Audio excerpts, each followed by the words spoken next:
আসসালামু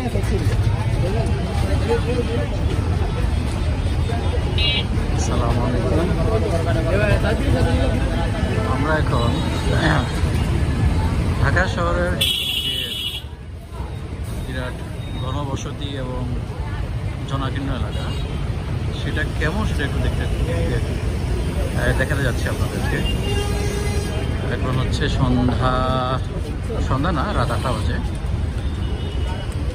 চারদিকে এত মানুষ আর এত যানজট, এটা আসলে অকল্পনীয় একটা ব্যাপার। এত ঘন বসতিপূর্ণ এলাকা পৃথিবীতে খুব কমই আছে। টোকিওকে বলা হয় সবচেয়ে ঘন বসতিপূর্ণ শহর, তবে আমার কাছে মনে হয় ঢাকাও কম না। মানে এত মানুষ যে যাচ্ছে আসতেছে, আবার রাস্তাগুলো সব আটকানো, গাড়ি ঘোড়া সব আটকানো।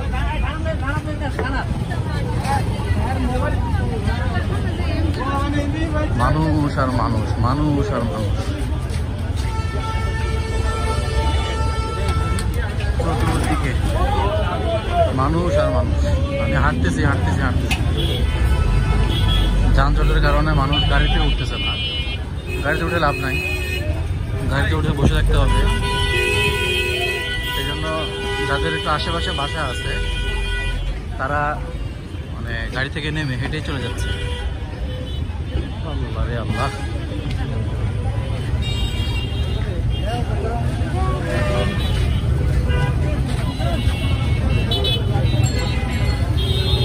এটা হচ্ছে উত্তরপাড্ডা বাজার। উত্তরপাড্ডা বাজারের এখানে ফলের দোকান। ডান পাশে বেড়াইত যায়, বেড়াইত সাঁতার বলে ওই কাস্তে। মানে গাড়ি ঘোড়ার চাপে আর মানুষের চাপে সবকিছু আটকানো।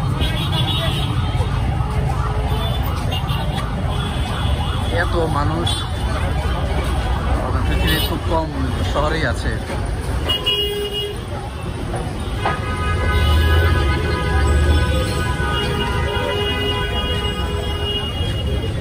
আমার বাসা যেতে আরো 10 মিনিটের মতো লাগবে।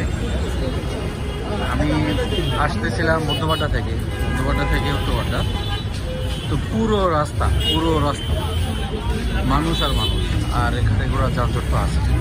আপনারা দেখতে পাচ্ছেন যানজট, পুরো রাস্তা জাম আর মানুষ। মানে মানুষ যে হেঁটে যাবে ওটাও সম্ভব হচ্ছে না। মাঝে মধ্যে হাঁটা রাস্তাতে ফুটপাতেও জ্যাম লেগে যাচ্ছে মানুষের ভিড়ের কারণে।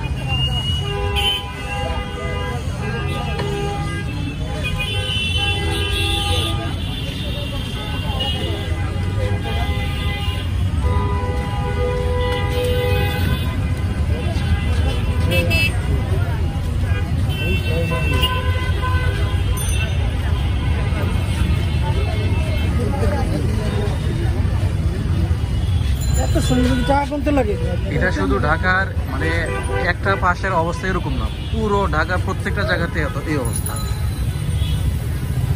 আমরা আছি ঢাকার পূর্ব পাশে, ঢাকার এটা উত্তরপাড্ডা এলাকা, ঢাকার পূর্ব পাশে। এরপরে ঢাকা তেমন বেশি নাই।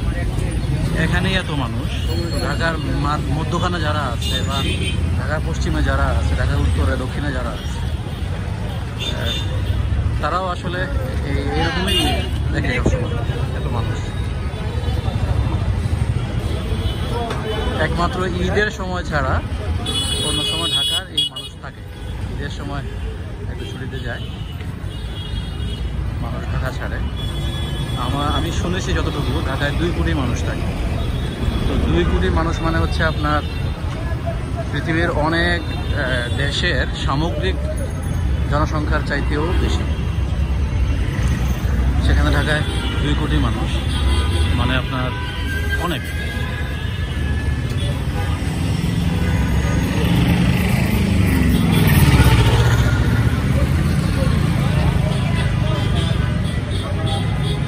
আচ্ছা, আমি রাস্তা দিয়ে হাঁটতেছিলাম, ফুটপাতে মানে মানুষের চাপার কারণে রাস্তায় নেমে গেছিলাম। এখন আবার ফুটপাতে উঠলাম, দেখি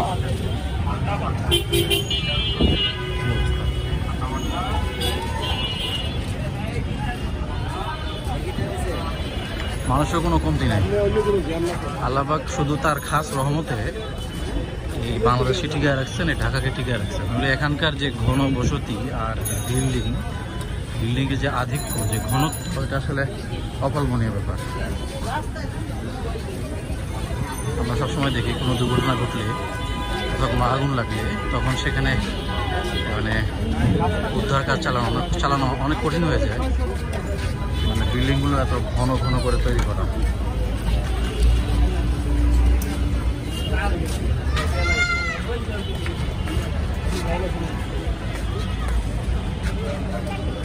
কি বলতো তোমাকে?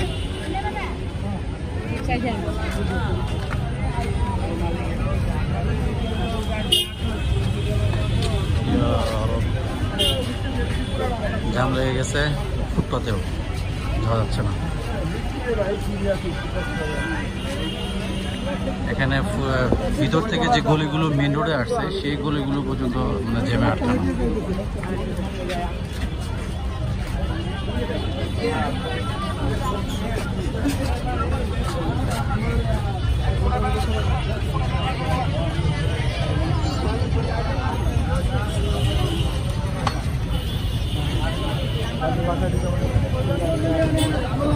এখানে একটা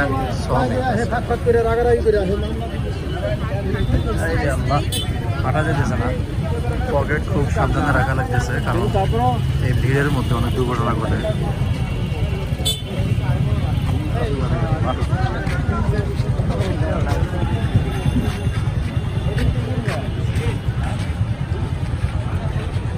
আমি আসলে আমাকে আবার ফুটপাথ ছেড়ে রাস্তায় নামতে হয়েছে জ্যামের কারণে, আবার উঠলাম। রাস্তাতে চলা জায়গা নাই, ওখানেও গাড়ি ঘোড়া অনেক জ্যাম, গাড়িগুলো সব স্থবির হয়ে আছে।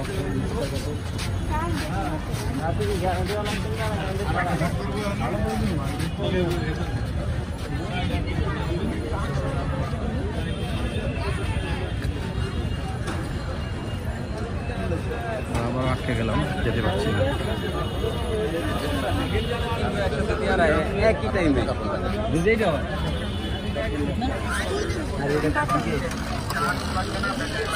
রুবেল শুয়ে লাগতে পারি না।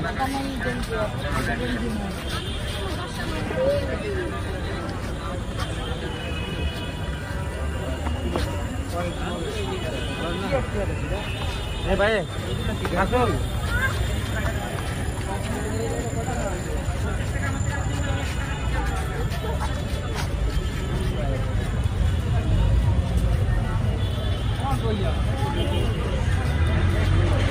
ঢাকায় আসলে মানে জ্যামের কারণে এবং জনঘনত্বের কারণে সার্বিকভাবে এত ক্ষতি হয় বিভিন্ন দিক থেকে, যেটা আসলে বলা হতো না। ঘন্টা পর ঘন্টা জ্যামে, যানজটে মানুষের নষ্ট হয়, মানুষের ব্যবসা বাণিজ্য, শারীরিক স্বাস্থ্য, মানসিক স্বাস্থ্য সব কিছু আসলে এলোমেলো হয়ে যায়।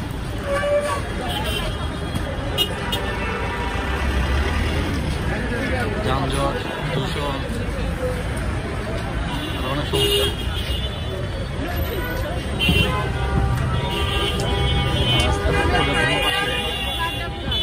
অনেক খুচরা দোকান, ফেরিওয়ালা, তারা অনেক কিছু নিয়ে বসছে আইটেম, তো ওগুলোর কারণে আরো অনেক জ্যাম।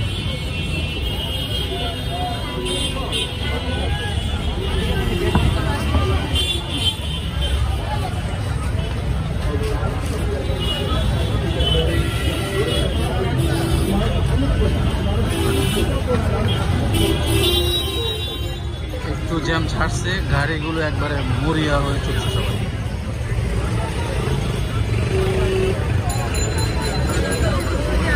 তো এটা হচ্ছে মেইন রোডের একটা পাশের অংশ, একটা চিত্র। আমি এখন ভিতরে গলিতে ঢুকবো, তো সেখানেও এরকম মানুষ আর মানুষ। তো যাক, এ হচ্ছে আমাদের ঢাকা, পৃথিবীর সবচেয়ে অন্যতম জনাকীর্ণ শহরগুলোর একটা। এই হচ্ছে আমাদের ঢাকা। আল্লাহ ঢাকাকে ভালো রাখুক, যাবতীয় সমস্যা দূর করে দিই।